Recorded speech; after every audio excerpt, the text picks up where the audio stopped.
প্রতি বছরই ভাবি তোমাদের সাথে নতুন নতুন কিছু এক্সপ্লোর করে দেখাবো। তো এবছর আমি 24শে ডিসেম্বর চলে গেছিলাম ময়নাগুড়ি চার্চ এক্সপ্লোর করতে, তোমাদেরকে শেয়ার করতে। তো আমি প্রথমবার গেছি, পুরোনোবারও যাইনি। প্রতি বছর হয় ধূপগুড়িতে আমি যাই, সেটা তোমাদের সাথে শেয়ার করি। তো এবছর চলে গেছিলাম ময়নাগুড়ি চার্চ এক্সপ্লোর করতে। সত্যি কথা বলতে গেলে ভেতরে ঢুকতেই সুন্দর একটা এন্ট্রান্স গেট ছিল, যেটা ভীষণই ভালো লাগছিল।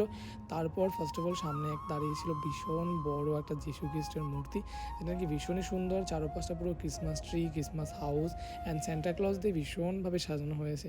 ডেকোরেশন ছিল কোনো কথা হবে না, সুন্দর করে সাজানো হয়েছে, ভীষণ ভালো লাগছিল। আর আমি তোমাদের আগেই বললাম নতুন নতুন জায়গা নতুন নতুনভাবে এক্সপ্লোর করে তোমাদেরকে শেয়ার করব যতটা পারবো। আর ঘুরতে তো আমি ভীষণই ভালোবাসি, সেটা তোমরা আমার ইউটিউব শর্টসে ভিডিওগুলো দেখে বুঝেই গেছো। আরও দেওয়ার চেষ্টা করবো, আরও নতুন নতুন ভিডিও আসছে, তার জন্য আমার অবশ্যই চ্যানেলে সাবস্ক্রাইব করে পাশে থাকা বেল আইকনটিকে বাজিয়ে দিও আর নতুন নতুন আপডেট পেতে। চলো সবার শেষে আজকের ব্লগ শেষ করছি এখানে। অবশ্যই জানিয়ে দিই সবাইকে